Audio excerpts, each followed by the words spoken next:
드렸으면 좋겠습니다. 아멘. 감사합니다. 우리 심포니라는 단어가 다 아시다시피 함께한다는 심이라는 단어가 그 안에 들어가 있는 거 잘 아십니다. 그런데 함께라는 단어가 오늘 본문에도, 그 심이라고 하는 단어가 오늘 본문에도 나옵니다. 여러분, 우리 39절에 보시면 39절에 때라고 되어 있는 단어가 나와 있습니다. 그것이 바로 심포지아라는 단어입니다. 여러분, 심포지움이라고 하는 단어는 여러분 잘 아시다시피 지금 우리 현대의 많은 사람들이 학술대회를 대신해서 쓰는 말이기도, 멋있게 보이려고 쓰는 말이기도 합니다. 중요한 연사가 강연을 하고, 그리고 사람들이 그 연사에게 물어보고 질문하고 대답하는 그런 과정이 심포지움이라고 하는 그런 학술을 중심으로 하는 그런 과정이지만, 여러분 사실은 이게 요 순서가 없으면 심포지움이 안 됩니다. 그게 뭐냐면 함께 먹고 마시는 것입니다. 원래 심이라는 단어가 같이 함께라는 뜻이 있음과 동시에 이 뒤에 포지움이라고 하는 단어의 어원이 되는 포시아라는 단어가 원래 마시다라는 뜻이에요. 그러니까 함께 마시는 시간이 없으면 심포지움이 안 되는 겁니다. 여러분, 그러니까 지금 39절에 예수님께서 명령하셔서 때로 모이게 하신 사람들은 뭐 하려고 있는 사람들일까요? 함께 먹고 마시려고. 지금 여기 음료에 대해서는 오늘 본문에 많이 없지만, 그러나 여러분 여기에 함께 먹고 마시게 하시려고 하나님께서 그렇게 때로 만드신 거예요. 그런데 그 때가 여러분 40절에 있는 대로 또 때가 됩니다. 39절에 제자들에게 명하사 그 모든 사람으로 때를 지어 그렇게 말씀하셨는데, 그 다음에 때로 100명씩 또는 50명씩 앉은지라 그렇게 되어 있는데, 40절의 때는요, 이게 다른 단어예요. 되게 다르게 또 쓰입니다. 이게 뭐냐 하면, 여러분 그 병영의 군대가 이렇게 모여서 쫙 줄 서 있는 모습, 그걸 때라고, 여기 40절에 나와 있는 때는 바로 그런 때입니다. 여러분, 하나님께서 우리를 먹고 마시게 하셔요. 때로 모아서 먹고 마시게 하세요. 그래서 우리를 군대와 같이 강군으로 만드시는 줄로 믿으시기를 주님의 이름으로 축복합니다. 하나님은 잔치를 통해서 우리를 하나님 나라의 군대로 만들어 가시는데, 오늘 사실 본문에요, 마가복음에 이 베드로는 마가에게 알려준 그 풀 스토리는 사실은 오늘 제가 읽었던 34절부터 시작되는 게 아니라 6장 전체가 원래 하나의 통으로 된 하나의 이야기입니다. 근데 여기 예수님께서 이 빈들에서 오병이어로 잔치를 여시는 그 잔치 말고 또 하나의 잔치가 앞에 등장하죠. 여러분, 그게 21절부터 나온 잔치입니다. 이 잔치는 힘 있는 사람이 연 잔치입니다. 헤롯이라는 사람이 생일을 맞이해서 잔치를 열었어요. 여러분, 자기 생일 잔치인데, 여러분 그 가운데 자기가 이제 많은 요리사들을 불러 모으고 음식을 투자해서 잔치를 연 이유가 무엇일까요? 사람들이 생일 선물을 가져오기를 간절히 원하는 그 마음이 있었을 거예요. 그래서 대신들과 그의 신하들과 천부장, 그러니까 백부장은 못 들어가는 거예요. 천부장인, 그러니까 힘 있는 군사 지도자들과 갈릴리의 귀족들을 불러 모아서, 그래서 초청해서 지금 잔치를 열고 있습니다. 이 잔치는 유대식 잔치가 아니었던 것 같아요. 유대식 잔치에는요, 자기의 가족이 춤을 추는 그런 순서는 없는데, 그런데 자기의 가족 중에서 한 사람이 춤을 추었다 그렇게 얘기합니다. 왕비 헤로디아의 딸이라고 얘기해요. 이 딸의 이름이 성경 본문에는 나와 있지 않아요. 그런데 이 딸의 이름이 요세푸스의 기록에 의하면 살로메라는 딸입니다. 이 딸이 춤을 추었습니다. 여러분, 오늘 이 성경에는 그를 이제 소녀라고 얘기하고 있어요. 소녀라는 말은 결혼이 가능한 젊은 여자아이를 의미하는 것이니까, 그 당시에는 10대 후반 정도부터 결혼이 가능했으니까, 여러분 지금으로 따지면 걸그룹의 멤버와 같은 연령대에 아주 춤을 잘 추는 살로메라는 이제 지금 공주가 춤을 추는 일들이 일어났습니다. 그러니까 사람들이 그 모습을 보고 기뻐하고 즐거워하고 박수치고 막 그런 그 장면이 헬라식 로마식 잔치가 일어난 거예요. 여러분, 그곳에 많은 사람들이 오기 위해서 올 때 무엇을 가져왔을까요? 지금으로 따지면 명품을 가지고 가서 지금 헤롯에게 잘 보이려고, 그리고 그 즐거움의 잔치에 자기도 중심을 차지하려고 나아갔을 겁니다. 그런데 그 가운데 흥을 돋우기 위해서 춤을 춘 살로메의 춤을 보고 나서 사람들이 즐거워하는 거 보고 헤롯이 헤롯이 술 취해가지고 무엇이든지 내가 원하는 것은 다 줄게 라고 얘기해요. 무엇이든지 원하는 대로 다 줄게, 내 나라의 절반까지라도 내가 줄게 라고 얘기합니다. 여러분, 이게 여러분과 제가 원하는 거죠. 다른 사람들이 여러분 우리들에게 내 소유의 절반이라도 줄게 얘기하는 그 말을 들으면, 누가 전화해가지고 솔깃하게 당신이 얼마만 투자하면 아주 적은 돈만 투자하면 떼부자가 될 거예요 막 이런 얘기하면 귀가 솔깃해가지고, 그게 요새 보이스피싱이 많다는데, 사기가 많다는데 그래도 저벅저벅 걸어가는 사람들이 너무나 많아요. 여러분, 그렇게 지금 헤롯은 지금 자기의 이제 딸, 의붓 딸이에요. 의붓 딸에게 지금 나라의 절반이라도 주겠다 그렇게 얘기합니다. 그 얘기를 듣고 살로메가 누구에게 갔냐? 자기 어머니에게 갔어요. 헤로디아에게 갔습니다. 헤로디아가 이제 기회를 잡았다라고 여기게 됩니다. 왜 그러냐 하면 헤로디아는 정말 원하는 게 있었거든요. 그게 뭐냐? 세례 요한의, 침례 요한의 주둥이를 막는 거였어요. 왜 그러냐? 여러분, 지금 헤로디아는 결혼을 원래 헤롯 빌립이라고 얘기하는 자기의 삼촌과 결혼을 했어요. 헤롯 대왕, 예수님이 태어나실 그때에 아이들을 사육했던 그 헤롯 대왕의 손녀가 지금 여기 나와 있는 헤로디아거든요. 근데 자기의 삼촌인 헤롯 빌립과 결혼을 했다가 이제 결별했어요. 이혼했어요. 그리고 나서 결혼을 누구라고 했냐면 지금 여기에 나와 있는 헤롯 안티파스, 자기의 또 다른 삼촌과 결혼을 한 거예요.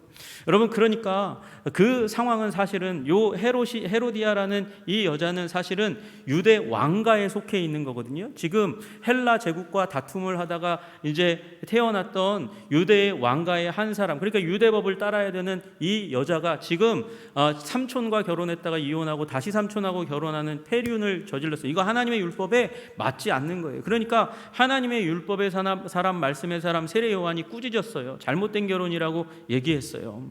그러니까 그 주둥이를 막고 싶은 거예요. 계속해서 자기를, 그리고 자기를 부도덕한 여인으로 비난하고 있으니까 너무나 기분이 나빴어요. 근데 그 옆에서 자기를 도와줘야 되는 사람이 있는데 그 사람 누구예요? 헤롯 안티파스. 지금 헤롯, 이 잔치를 위한 헤롯인데 이 헤롯은 딴 생각을 하고 있는 거예요. 여러분, 20절 보니까 헤롯은요, 세례 요한을 의롭고 거룩한 사람이라고 여겼대요. 그래서 의롭고 거룩한 사람 세례 요한을 두려워하기도 하고 또 보호하려고 했어요. 누구로부터 보호해요?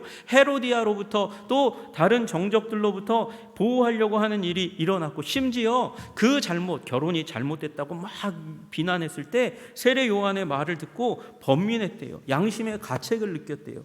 게다가 달게 들었대요. 달게, 제가 이게 국어 실력이 지금 딸리나 그래가지고 달게라는 단어를 다시 살펴봤는데 즐겁게 들었대요. 지금 세례 요한의 말을 듣고 존경하고 그 말을 달게 즐겁게 들었던 이 세례 요한이, 이 헤롯이 세례 요한을 죽이고 싶었을까요? 죽이고 싶지 않았어요. 그런데 헤로디아는 죽이고 싶은 마음이 충만한 거예요. 그러니까 기회를 잡았다. 그래가지고 자기의 딸, 지금 아버지의 소원 수리를 받았던 이 딸이 와가지고 뭘 구할까요? 그렇게 물어보니까 헤로디아가 살로메에게, 자기의 딸에게, 여러분, 딸에게 이런 소원을 얘기하는 엄마가 도대체 어디 있습니까? 세례 요한의 목을 가져달라고 얘기해라, 그렇게 얘기하는 거예요. 머리를 달라고 얘기하라는 거예요. 여러분, 그 얘기를 가지고 딱 오는데 그 어머니의 그 딸이에요. 이 살로메는 거기다 플러스 해가지고 두 가지 부가사항을 더 집어넣습니다. 소반 위에 얹어서 주세요. 곧 주세요. 지금 주세요라고 얘기하는 거예요. 왜 지금 주세요라고 얘기할까요? 지금 술 취해 있는 헤롯이 술을 깨면 이거 안 할 거가 너무도 뻔하기 때문에. 여러분, 그러니까 헤롯이 술 취하기 전에, 제정신 차리기 전에 빨리 이 일을 마무리 지으려고 지금 모녀가 혈안이 되어 있습니다. 헤롯은 이야기를 들었는데 자기가 맹세를 했잖아요. 주겠다고 약속을 했잖아요. 무엇이든지 주겠다고 약속했잖아요. 그리고 사람들이 막 쳐다보고 있잖아요. 그러니까 체면 때문에 이걸 허락하고 맙니다. 그런데 여러분, 헤롯도 그 아버지의 그 아들이에요. 헤롯의 아버지 헤롯 대왕도요, 너무도 잔인해가지고 10번 결혼했는데 그 가운데서 이 자기의 권력을 유지하기 위해서, 구테타 일어나는 것을 막기 위해서 심지어 자기의 와이프나 아들에게까지도 스파이를 집어넣고 그리고 감시를 시켰어요. 그러다가 자기의 아내도 죽이고요, 아들도 셋이나 죽였어요. 셋이나 죽인 그 잔인한 헤롯 대왕의 아들이었던 헤롯 안티파스도 이제 그 등 떠밀린 그 상황 가운데서 잔인하게 아버지를 닮아서 세례 요한의 목을 칩니다. 여러분, 핸드릭슨이라는 신학자가 그렇게 얘기해요. 헤롯이 약속한 것은 선물이지 범죄와 살인이 아니지 않는가. 헤롯은 분명히 그 자리에서 그걸 거절할 수 있음에도 불구하고 헤롯은 잔인하게 세례 요한의 목을 치고 비정하게 행동했습니다. 그래서 그의 즐거워야 할 생일 잔치는 비극으로 끝났습니다. 참수로 끝났어요. 살인으로 끝나고 말았습니다. 여러분, 슬픈 자리가 되었습니다. 그리고 이 자리는 이제 역사의 분기점이 됩니다. 여러분, 우리 21세기 24년 살았는데 그 가운데서 여러분, 우리 그 사건 이전과 이후로 나눌 수 있는 사건이 있잖아요. September 11, 9월 11일 날 미국 뉴욕의 무역센터, 거기에 비행기 2대가 가서 받고 그 큰 건물이 무너져 내렸어요. 멀리, 바다 멀리에 있는 일인데도요, 그걸로 말미암아서 온 세계가 복잡하고 시끄럽습니다. 지금 그 여파가 오늘 우리들의 삶 가운데 지금도 이 영향을 끼치고 있습니다. 여러분, 지금 이 사건이 세례 요한의 제자들에게, 그리고 예수님의 제자들에게, 그리고 지금 이 시대를 살아가는 많은 사람들에게 큰 영향을 끼치게 되었습니다. 여러분, 시대의 등불과 같은 세례 요한이 죽으니까 세례 요한의 제자들이 누구에게 갑니까? 예수님에게 달려갑니다. 예수님은요, 그 전에, 요 사건이 일어나기 전에 무슨 일을 하셨냐면 12제자를 보냈어요. 그래서 회개의 복음을 전하게 하셨고요, 그 회개의 복음을 전하면서 사람들을 낫게 하고 치유하고 마귀를 쫓아보내는 그런 기적의 역사를 제자들을 통해서 행하셨습니다. 그래서 그 결과 무슨 일이 일어났냐면, 여러분, 우리 6장 14절에 이에 예수의 이름이 드러난지라, 예수님의 명성이 점점 올라가는 거예요. 예수님이 유명하게 되시는 일들이 일어났어요. 여러분, 예수님이 유명하게 되는 그 상황 가운데서 세례 요한이 돌아가시니까 여러분, 지금 시대의 등불을 잃어버렸던 많은 사람들이 예수님에게 달려오는 일이 일어나지 않겠습니까? 여러분, 그리고 이 세례 요한을 죽인 헤롯도요, 죽이고 나니까 불안한 거예요. 여러분, 이 통치자들이 가장 두려워하는 게 무엇이냐면 이 정체불명의 운동이 일어나서 자기의 정권을 전복시키고 위협하는 것을 너무도 싫어합니다. 그러니까 여러분, 계속해서 정보를 수집하는 거예요. 첩자들을 내보내는 거예요. 이 첩자들이 또한 예수님의 무리 가운데도 와서 있었을지 모르겠어요.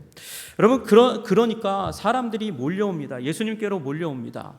세례 요한의 제자들도 오고요, 예수님의 제자들이 선교보고하고 있는 그 일로 말미암아서 그 하나님의 나라를 경험한 사람들도 막 몰려옵니다. 이전에도 예수님은 기적을 행하셔서 사람들이 몰려왔는데 이 정도는 아니었어요. 어느 정도요? 31절에 보니까 사람들이 몰려와가지고 예수님과 그의 제자들이 식사조차 할 수 없게 되었다고 그렇게 말씀하세요. 먹을 것도 제대로 못 먹을 만큼 사람들은 예수님께 소망을 두고 목말라서 달려옵니다. 예수님은 이 상황 가운데 슬픔을 안고 계셨어요. 왜 슬퍼요? 세례 요한은 예수님에게 세례를 주고 사역을 시작하고, 나는 물로 세례를 주지만 당신은 불로 세례를 주실 뿐입니다. 그리고 높여주고, 나는 당신의 신들매의 풀기도 감당할 수 없는 작은 자입니다. 당신은 더 위대한 자입니다. 높여주었어요. 띄워주었어요. 게다가 세례 요한은 예수님의 사촌입니다. 여러분, 자신의 혈육입니다. 사랑하는 사촌, 같은 시대에 태어났던, 그래서 아마도 어린 시절을 공유했을 그 애틋한 관계의 사촌이 죽었는데 가슴이 안 아프겠습니까? 그러니까 예수님의 그 행동을 사람들은 주목하여 보는 것이죠. 예수님이 어떻게 행동하셨을까요? 예수님이 벌떡 일어나서 이제 저 헤롯에 대해서 칼을 들고 창을 들고 싸우자 얘기하면 싸우는 일이 일어났을지 모르겠습니다. 그런데 예수님은 거기에서 물러가십니다. 배를 타고 제자들과 함께 이 바다, 갈릴리 바다를 가로질러 사람들이 없는 곳으로 가자, 한적한 곳으로 가자, 그렇게 말씀하시는 거예요. 그리고 갔는데 여러분, 사람들은 지금 목말라 있습니다. 목마른 사슴이 시냇물을 찾듯이 지금 소망에 목말라 있습니다. 절망했으니까요. 비극 가운데서 눈물을 흘렸으니까요. 소망을 주기를 원하는 일들이 일어나서 예수님이 떠나시는 그 배를 보고 사람들이 쫓아가기 시작하는 일이 일어납니다. 여러분 지금 여러분 이 본문의 말씀 가운데 제가 읽었던 본문의 맨 마지막에는 장정만 5천 명이라 그랬으니까 여러분 5천 명이 아니라 여자들도 비슷한 수가 있었을 거고 또 애들도 데려왔을 것이니까 이 5천 명이 아니라 한 2만 명의 무리가 모였을 거라 그래요. 여러분 어떻게 2만 명의 무리가 모였을까요? 여러분 그 예수님이 떠나가는 배를 보고 사람들이 튑니다. 도시락도 안 챙기고 달리기 시작합니다. 걷기 시작합니다. 한 7, 8km 되는 길을 이제 가장 멀리 걸어간 사람은 그 거리를 걸어가는데 가다가 마을에 걸립니다. 마을 사람들이 놀라는 거예요. 무슨 일이 일어났습니까? 그랬는데 예수님이 배를 타고 떠나셨는데 그 목적지까지 우리가 쫓아가고 있다고. 죽은 자를 살리시고 병든 자를 치유하시고 잠자는 자를 깨우셨던 우리 예수님이 지금 세례 요한이 죽은 이 절망의 상황 가운데 우리에게 소망을 주실지 모르겠다고 그러면서 달려가기 시작하니까 마을에서도 또 나오고 다음 마을에서도 또 나오고 사람들의 무리가 쫙 몰려가지고 2만 명의 사람들이 예수님이 배에 배로 나루에 닿기도 전에 모여 있는 일이 일어난 것이에요. 여러분 그래서 예수님이 그들을 보십니다. 내리시면서 그들을 보시는 거예요. 그게 34절의 장면입니다. 예수께서 나아오사 큰 무리를 보셨습니다. 큰 무리를 보시고 이렇게나 충성된 나를 열망하는 2만 명의 사람이 쫓아왔구나 라고 여겨서 그들을 군대로 조직하신 것이 아니고 그들을 바라보면서 그래 목자가 없어서 여기까지 왔구나 불쌍히 여기시는 일이 일어났다는 것입니다. 여러분 이 시대에도 이와 같은 사람들이 저는 있다고 생각해요. 여러분 아침마다 어디서 그렇게 쏟아져 나오는지 사람들이 역에 모입니다. 버스 정류장에 모입니다. 쏟아져서 어디론가로 갑니다. 인생의 목적은 잘 먹고 잘 사는 것입니다. 세상의 중심 가운데 서는 것입니다. 소외되지 않는 것입니다. 그렇게 많은 사람들이 모여서 그렇게 이 바다와 같은 인산인해를 이루면서 갑니다. 제가 기억하는 역 중에 역은 신도림역이에요. 제가 집에서 나와서 학교로 가는 그 길 가운데 모였던 그 신도림, 제 대학생 신도림역은요 정말 자칫 가다가 넘어지면 죽을지도 모르겠다는 두려움이 있었던 그런 역이었어요. 여러분 그와 같이 많은 사람들이 지금 예수님 앞에 모여 있습니다. 예수님께서 그들을 불쌍히 여기사 행하신 일이 무엇입니까? 이에 여러 가지로 가르치시더라 말씀하십니다. 여러분 이 순간 다윗이 얘기했던 그 시편 23편의 한 구절이 이루어지는 것 같지 않으십니까? 영혼을 쫓고 쫓아온 예수님을 찾아온 영혼들을 소생시키고자 예수님께서 그들에게 가르치시며 의의 길로 인도하신 것이죠. 여러분 예수님께서는 23편의 일부를 이 순간 이미 처음 이들을 만나면서 이루셨습니다. 그리고 그들이 얼마나 예수님의 말씀을 열망했든지 말씀이 시작되고 거기에 먹을 것도 제대로 챙겨오지 않았을 거고 물도 충분하지 않았을 텐데 저녁까지 예수님이 말씀하시는 것에 집중하다가 시간이 지나가는 것도 모르고 그 자리에 있었습니다. 거기가 어디라고요? 빈들이라고요. 빈들이니까 거기에는요 편의점이 없어요. 물을 먹을 것을 구할 그 어떤 것도 없습니다. 아주 재빠른 사람이라면 모르겠지만 아주 재빠른 사람이요. 고속도로 입구에 조금 막히기만 해도 뻥튀기를 들고 나타나고 음료수를 들고 나타나는 아주 그런 사람들이 몇 사람 있었을지 모르겠지만 그곳은 지금 빈들입니다. 먹을 것이 없습니다. 마실 것이 없습니다. 그래서 제자들이 얘기합니다. 무리를 보내소서. 하루에 두 끼 먹는, 세 끼도 아니에요. 그 시대는 두 끼 먹는 그 시대인데 그들이 저녁까지 아무것도 먹지 못했는데 무리를 보내소서. 두루 촌과 마을로 가서 무엇을 사 먹게 하시면 좋겠습니다. 예수님이 말씀하세요. 제자들이 말해요. 그러니까 제자들에게 예수님이 대안을 말씀하십니다. 너희가 먹을 것을 주어라. 너희가 먹을 것을 가져다 줘라. 그렇게 말씀하세요. 제자들이 분통이 터집니다. 예수님이 도대체 무슨 얘기를 하시는 건가? 그러면서 그 제자들이 하는 얘기를 들어보세요. 우리가 가서 200데나리온의 떡을 사다 먹이리까? 우리가 가지고 있는 돈이 한 200데나리온 밖에 없는데 200데나리온 가지고 가서 양식을 다 사오면 얼마나 먹을 수 있을 것 같으세요, 예수님? 그 얘기를 하고 있는 거예요. 여러분, 그 당시에 한 데나리온으로 한 10명이 먹었다 그래요. 반 데나리온으로 5인 가족이 한 끼 식사를 해결했어요.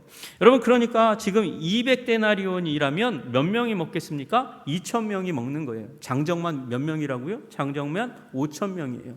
다 합치면 2만 명이에요. 제자들이 그 돈을, 어떻게 보면 제자들과 예수님이 한 100일은 먹을 그 재정을 다 쏟아 부어가지고, 가지고 있는 돈 다 쏟아 부어가지고 멀리 가서 여러 마을에 가서 양식을 구해와도 10분의 1이 먹을까 말까 이 돈으로 도대체 우리가 뭘 할 수 있는 거예요, 예수님? 지금 더하기 빼기 못하세요? 곱하기 못하세요? 이거 지금 이 얘기하고 있는 거거든요. 그런데 예수님께서 떡 몇 개가 있는지 가서 찾아보라고 그렇게 말씀하세요. 예수님은 이상한 얘기를 자꾸 많이 하시는 걸로 유명한, 제자들에게는 그렇게 악명이 높았을 것 같아요. 야, 떡 몇 개가 있는지 가서 보라. 제자들이요, 가서 알아보았는데 한 사람당 10명 정도는 찔러보았는데 가지고 나온 거라고는 5병 2어밖에 없었습니다. 떡 5개와 물고기 2마리밖에 없는 거예요. 떡 5개와 물고기 2마리 가지고 도대체 무엇을 할 수 있습니까? 이거 어린아이의 도시락 하나니까, 여러분, 그러니까 2,000명에서 이제 먹을 수 있는 사람이 2,001명으로 늘어난 것 뿐이지, 나머지 18,000명은 음식도 구경하지 못하는 일이 일어나는 거예요. 예수님, 산수 잘하세요. 이 얘기하고 있는 것이죠. 그런데 예수님은 그것 가운데 그 오병이어를 가지고 놀라운 일을 행하십니다. 그들을 다 먹이신 줄로 믿으시기를 주님의 이름으로 축복합니다. 여러분, 여러분과 제가 이런 일들을 겪잖아요. 우리들은 자원의 부족을 겪습니다. 우리의 인생이 풍성한 백화점 같은 인생이 되기를 원하는데 우리의 인생 살아보다 보면 이상하게 백화점이 아니라 빈들이에요. 내 통장이 텅텅 비지 않고 가득 차기를 원하는 것 같은데 비어요. 없어요. 부족해요. 도대체 이 무리들처럼 2만 명의 무리가 도대체 무슨 대책을 가지고 여기에 모여 있는 겁니까? 그런데 예수님이 오병이어를 통해서 2만 명의 사람들을 다 먹이시는 기적을 행하셨습니다. 마찬가지로 여러분이 예수님을 앙망하고 예수님을 붙들면 예수님께서 우리의 물질의 양식뿐만 아니라 우리의 정서적인 양식, 영적인 양식, 관계적인 양식까지도 채우실 줄로 믿으시기를 주님의 이름으로 축복합니다. 여러분, 예수님이 이들을 어떻게 채우셨습니까? 여러분, 그걸 우리가 주목해서 봐야 돼요. 여러분, 제가 처음에 심포지움을 말씀드렸어요. 심포지움, 함께 먹는 거예요. 여러분, 예수님과 함께한 무리들은 심포지움을 맛보았습니다. 하나님의 말씀과 더불어서 먹고 마시는 시간을 가졌습니다. 여러분, 그런데 헤롯의 잔치 가운데 참여했던 사람들, 그들은 심포지움을 열고자 모였지만 진정한 심포지움이 되지 못했어요. 죽음으로 끝났습니다. 비극으로 끝났습니다. 저주로 끝나는 일이 일어났습니다. 여러분, 우리가 세상의 트렌드를 쫓아 살아가다가 만나게 될 잔치는 헤롯의 잔치예요. 그러나 예수님을 쫓아가다가 여러분, 그곳이 빈들처럼 여겨지지만 예수님과 함께하면 예수님께서 우리에게 진정한 영생의 심포지움 잔치를 열어주시고 생명의 잔치 가운데 먹고 마시게 하실 줄로 믿으시기를 주님의 이름으로 축복합니다. 여러분, 어떻게 이 일이 일어났습니까? 예수님께서 그냥 먹이시지 않았다는 사실을 우리 기억해야 합니다. 여러분, 어떻게 하셨습니까? 39절에 보세요. 떡 5개와 물고기 2마리를 이제 가져온 제자들에게서 그 손에 드시고 나서는 제자들에게 39절에 명령하셨습니다. 제자들에게 명하사 그 모든 사람을 떼로 지어 무리를 만들도록 하시는 거예요. 무리를 지어서 그 다음에 푸른 잔디 위에 앉게 하셨다, 그렇게 말씀하고 계십니다. 여러분, 그러고 나서 예수님께서 축사하시고 그리고 그 손에서 떡과 고기를 잘라서 나누어 주셨는데, 여러분, 마술사가 카드를 가지고 마술을 하듯이 떡이 끊이지 않고 계속해서 나오는 일이 일어납니다. 여러분, 물고기를 잘라서 나누어 주었는데 물고기가 계속해서 나오는 기적과 같은 일이 일어납니다. 여러분, 우리 다 알잖아요. 마술사의 카드는 그 몸의 어딘가에 지니고 있다가 우리의 눈에 보이지 않게 그냥 쫙 베풀어내는 것이라는 사실을 잘 알고 있습니다. 그런데 예수님은 그 정도 차원의 일을 하신 게 아니잖아요. 예수님의 그 몸 가운데서 어떻게 2만 명을 먹일 수 있는 양식을 다 몸에 재워놨다가 거기서 꺼내실 수 있습니까? 여러분, 예수님께서 창조주로서 물질 세계를 아무것도 없는 그 가운데서 창조하신 것처럼 오병이어 아주 작은 것으로 거의 없는 것이나 마찬가지인 그것을 가지고 2만 명을 먹이시도록 주님께서 기적을 베푸신 줄로 믿으시기를 주님의 이름으로 축복합니다. 여러분, 예수님께서 그때에 다 모아놓고 명하사 때를 지어 그 다음에 앉게 하시고 그 다음에 뭐 하셨어요? 축사하셨습니다. 축사하셨어요. 축사라는 단어를 보니까 유로기아라는 단어예요. 유로기아. 유라는 말은 좋은이라는 뜻이에요. 여러분, 그리고 로기아는 원래 단어가 로고스입니다. 로고스. 그러니까 좋은 말씀. 여러분과 제가 알고 있는 좋은 말씀이 뭐예요? 혹시 아세요? 여러분과 제가 알고 있는 좋은 말씀. 여러분, 말씀 중에 최고의 말씀, 성경 창세기부터 계시록까지 있는 그 좋은 말씀 중에 최고의 말씀은 예수님이, 하나님이, 성령님이 우리를 사랑하셨다는 것입니다. 그리고 예수님이 그 가운데서 독생하신 하나님이신 예수님이 우리를 사랑하셔서 십자가에 달려 죽으셨다는 메시지인 줄로 믿으시기를 주님의 이름으로 축복합니다. 여러분, 예수님은 축사하셨어요. 좋은 말씀으로 하나님께 영광을 돌려드리고 높이고, 그리고 이 무리를 먹이시도록 하나님께 간구했어요. 여러분, 그랬더니 장정만 5천 명, 2만 명의 사람들이 먹고 마시는 기적을 경험하게 되었습니다. 여러분도 이 자리 가운데 서시기를 주님의 이름으로 축복합니다. 여러분, 그 무리가 그 자리에 서서 기적을 경험한 것처럼 우리도 예수님이 말씀하시는 명령을 따라서 순종하면 그렇게 될 줄로 믿으시기를 주님의 이름으로 축복합니다. 주님은 오늘도 명하십니다. 때를 이루어라. 여러분, 그래서 우리 100명이 조금 넘는 우리 한성의 백성들이 이 자리에 때를 지어 모인 줄로 믿습니다. 여러분, 그리고 앉으라고 말씀하셨어요. 여러분, 그런데 이 앉으라는 말은 이게 되게 이제 우리 문화에 맞게 만든 말입니다. 번역한 말입니다. 이 말은 비스듬히 눕는다는 것입니다.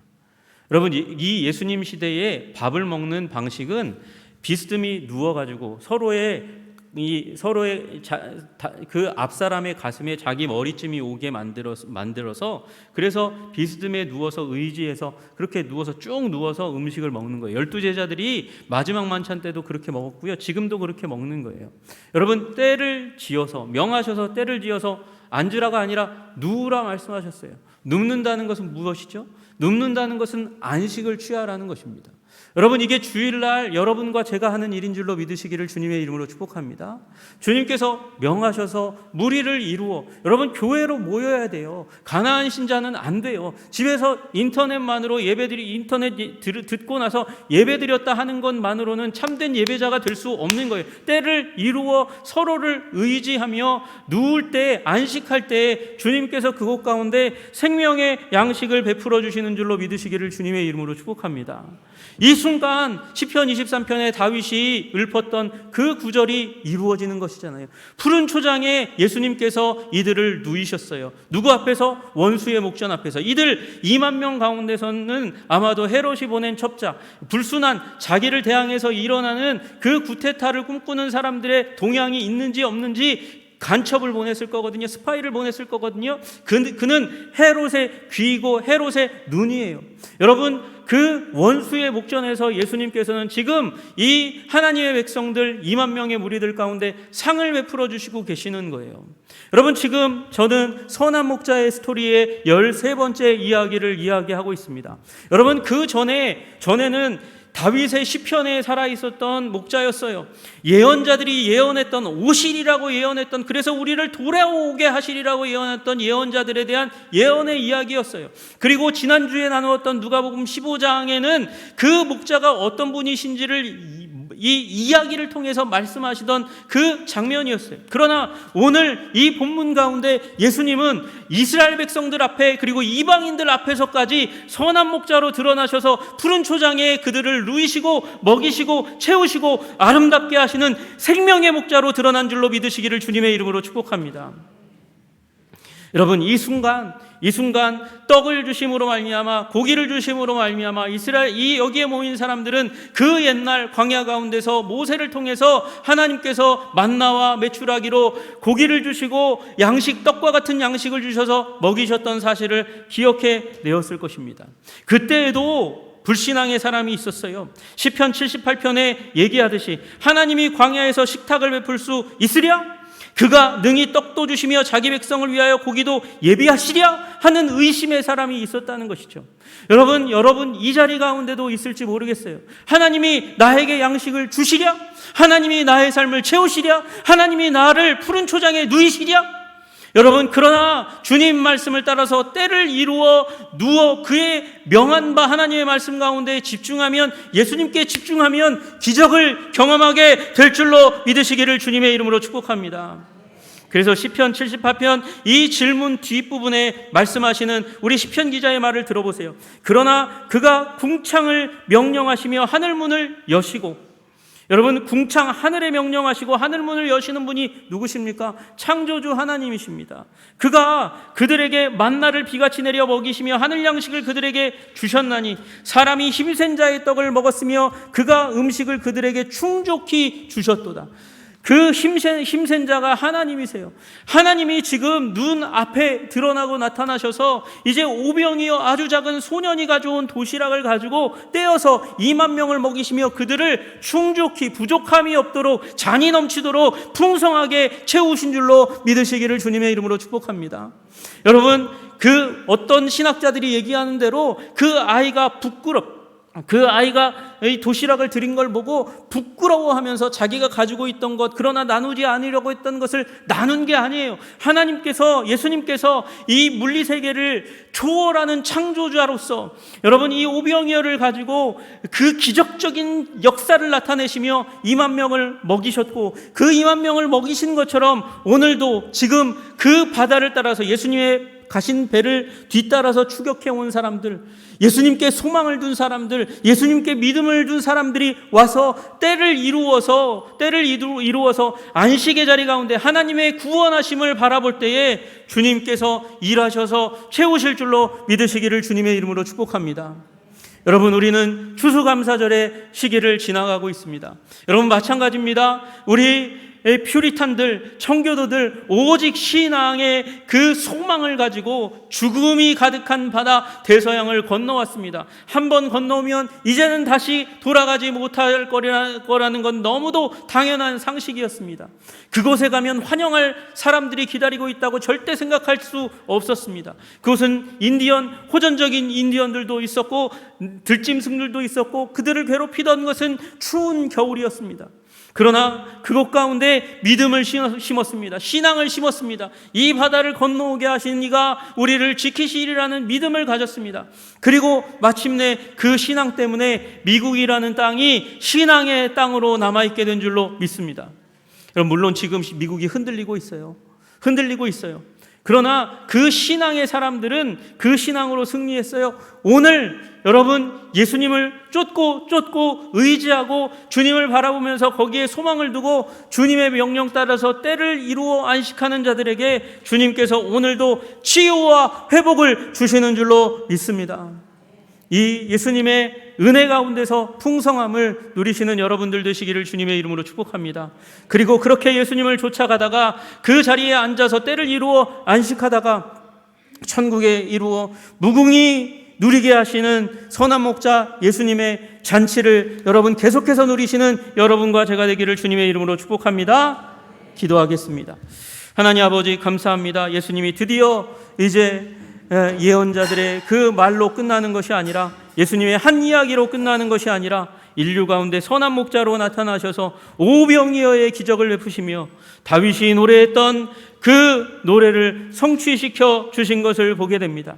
주님, 그러니 예수님이 행하신 것처럼 때를 이루어 교회를 이루어 하나님 안식의 자리 가운데 주님의 좋은 말씀, 유울로기아 축사의 말씀들을 듣고 하나님 우리로 군대와 같이 되게 하여 주시옵소서. 힘있는 주의 백성이 되게 하여 주시옵소서. 예수님 이름 받들어 기도드리옵나이다.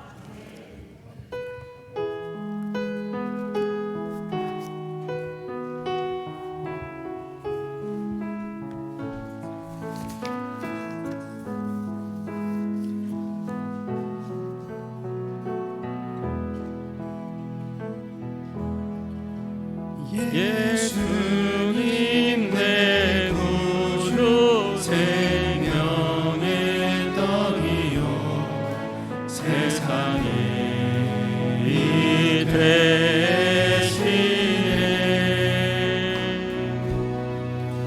예수님 내 목자 날 인도하시며 길과 진리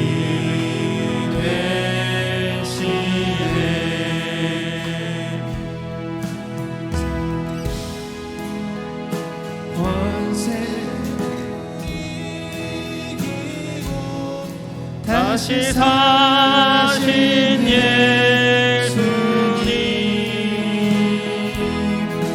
영광의 보좌에 앉으사 길이 다스리시네.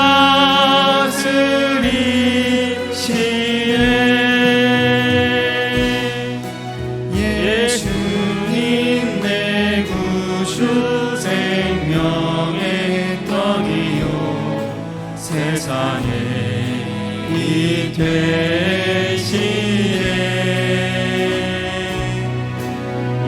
예수님 내 목자 날 인도하시며 길과 진리 되시네.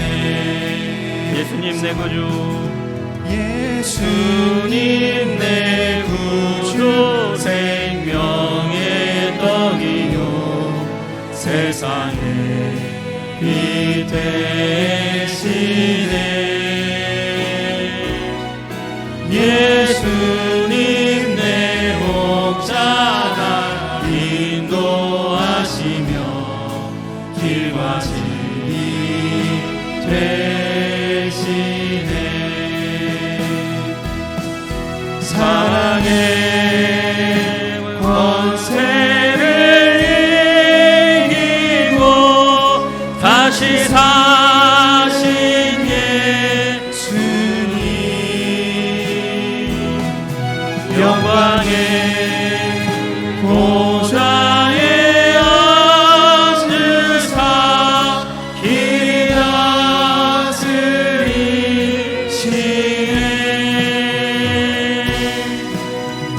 예수님 내 구주 생명의 떡이요 세상에 빛 되시네. 예수님 내 목자 날 인도하시며 길과 진리 되시네. 다 같이 일어나겠습니다. 예수님 내 구주 생명의 떡이요 세상에 빛 되시네. 예수님 내 목자 날 인도하시며 길과 진리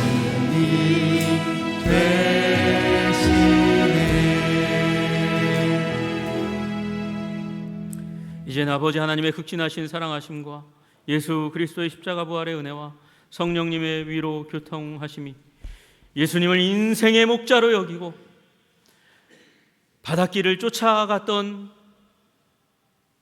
2만 명의 사람들처럼 예수님의 자취를 쫓아가며 예수님의 명을 따라 때를 이루고 그리고 누우며 주님 주실 은총을 바라보는 우리 한성의 백성들 위에와 이 나라 민족 위에 이제로부터 영원까지 함께 하시기를 간절히 축원하옵나이다.